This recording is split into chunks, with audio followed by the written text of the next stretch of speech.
What's up, guys? I got a pretty boring day of training today. It's all upper body, some decline press, some dips, some pull-ups, and then some steady state work on the bike. Like usual, I'll answer some questions in between sets. It's actually a pretty good day for me to do upper body because my legs are trash from playing basketball last night. I played like 2 hours of basketball. We got a big tournament coming up this weekend, going to Minot for state tournament. My dunks are down, my handle is off, my shot is off, so we'll see how I play this weekend. The carnivore diet's going well. I'm down like 5 to 6 pounds. I started at 233 pounds, if I remember correctly. And today I woke up at like 227.8, so that's going well. The diet itself has been really easy to follow. It's really easy because I eat a lot of meat anyways, so I get to eat a lot of food that I like. The hard part is I always feel like I have to eat more and more to like keep my calories up, to stay full. I feel like I'm hungry a lot, so I'm eating a lot more than I usually do. I'm still dropping a little bit of weight, so it's been pretty interesting so far.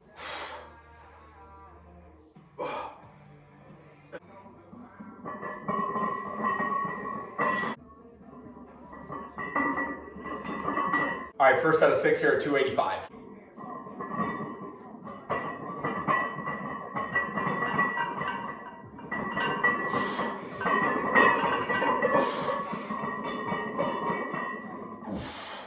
$305 for 4.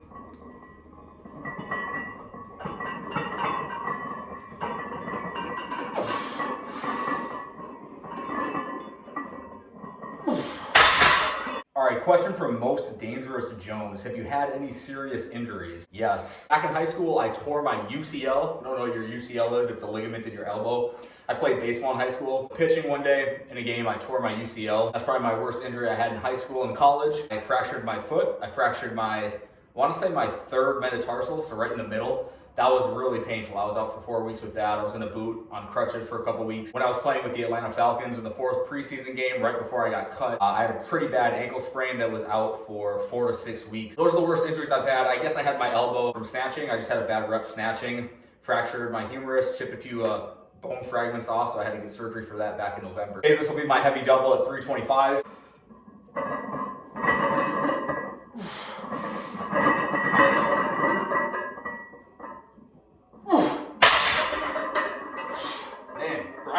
All right, question from Christian Chilton, I think is how you pronounce that name.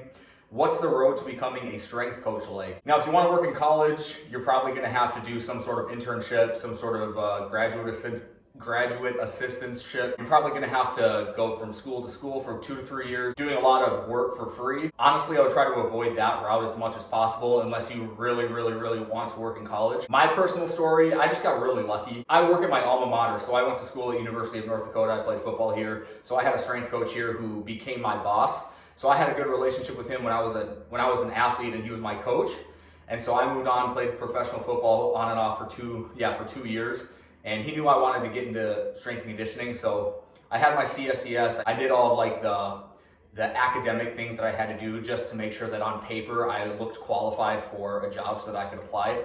And so when I was done playing football, he just told me there was an open position at UND, and so I applied for it, and I didn't even really have to go through any sort of interview process. I just got the job. So I got really lucky with that. Most people are not going to get that kind of good fortune. I don't really have much good advice for people that want to work in college athletics. Obviously, you got to get your CSCS. Obviously, you have to graduate with like exercise science or kinesiology or some sort of related field. It sounds kind of lame and cliche, but you got to network. And I'm such an introvert. Like, when I'm not on camera, I don't really talk to anybody. I'm not social at all. You have to do what you got to do to get a job. You got to meet people, network, use Instagram to your benefit, use social media to your benefit. If you're putting your ideas out in the free marketplace, that looks better than someone who's not, and it just looks like you're more competent. It looks like you're more confident. It just makes you look like a better candidate for some sort of job in this industry. Hang around people that are smarter than you. Don't be an annoying person that's like always asking questions for people. Just soak in as much information as you can. Without being the person that's like, well, I'm going to go pick someone's brain all the time. You don't want to be that type of person, but read the textbooks that you need to read. There's plenty of good like academic type books that provide information for you to know. Then just apply your knowledge with as many people as you can. Just put it out online. It's going to refine your ability to critically think. It's going to refine all of your ideas so that you're a lot sharper when someone approaches you with a question or when someone approaches you with some sort of scrutiny on your ideas. So that's my best advice I can give to you. All right, going for another double here at 325.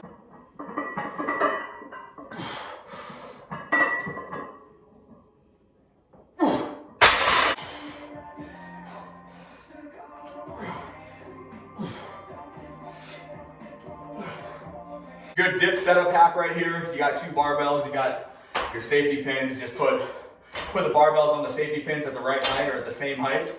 Boom, you got a place to do dips. If you don't have 2 barbells in your garage, you probably are shit out of luck unless you can think of another way to set it up. But I know a lot of gyms don't necessarily have like dip bars or dip attachments onto a rack. But most gyms have 2 barbells, so this is the way you can do dips if you don't have a dip attachment.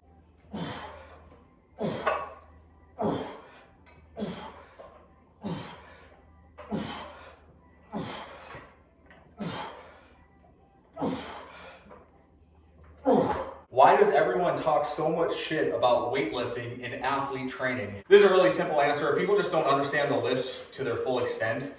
There's a lot of value and benefits coming from the Olympic lifts that aren't necessarily quantifiable. For example, just being able to get into triple flexion. People talk about triple extension all the time, but rapid triple flexion is something that is really beneficial for athletes, pretty much in all sports. The ability to drop your center of mass quickly and gain better leverage on an external body of mass. That's something that you can't quantify. A lot of people that don't like understand that side of the Olympic lifts, and that's why they look at force plate data comparing a loaded jump with 30% of your back squat max, and they're just gonna see that like the rate of force development number is higher with that compared to like a clean. They have this really shallow understanding of the lifts that is all about rate of force development, it's all about power development, it's all about triple extension, and they don't see any of the other benefits or value to the Olympic lifts. So yeah, that's really what it comes down to.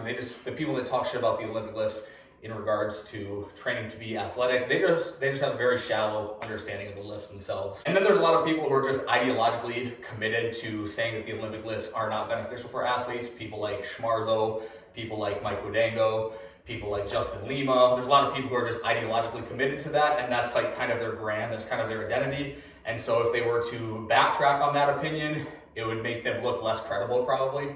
So that's my answer.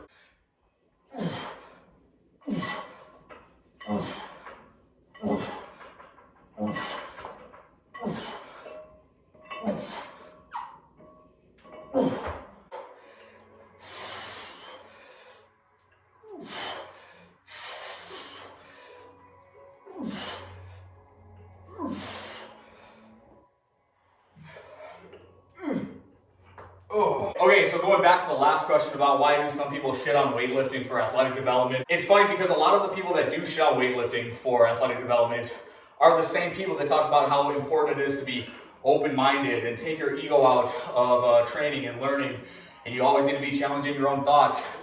Mike Wodango is one of these people. Max Schmarzo is one of these people. They don't realize that saying something like, you gotta take your ego out and learn, you gotta be open-minded, those are statements that are driven by ego. They don't understand that. Like Mike Wodango, I got into it on Twitter with him one time because he made a statement saying something like, I know nothing of certain. It's like this, like that's something you say when you're in your freshman philosophy course, for like philosophy 101, and you're smoking a bunch of weed and you're just like getting sucked into all this postmodern bullshit. I can't remember the exact like Twitter exchange, but he said something to the effect of, the only thing that I know is that I know nothing of certain. It's like, okay, so if you're admitting that, how can you be considered a credible source of information to anyone on anything? Question, are you alive? Can you definitively say that you're a man? We can know things. These people are pseudo-intellectuals. They're really not that intelligent. They just use science and data to back up any sort of claim that they make. I come off as a meathead, but my ability to reason and communicate thoughts that are simple and easily digestible is a lot better than someone like that. On the 45 for a set of 4. I've done this before, but I know it's going to be kind of a grinder.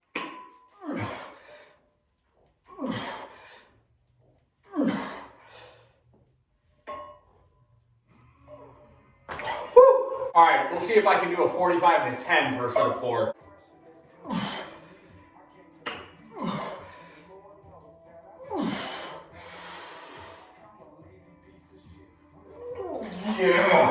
Yeah, that's all I got for the video, guys. I'm gonna do some steady state on the bike here, but I'm not gonna show that. I'm not just gonna have you watch me pedal on a bike for 15 minutes or just a waste of time. I apologize for ranting so much. I feel like I didn't even answer that many questions, but I'll do another one of these in the next few days. I think the next video I'm gonna do is either on strength standards, or I'm gonna do that like tier list or my top 5 pulling, ground-based pulling exercises.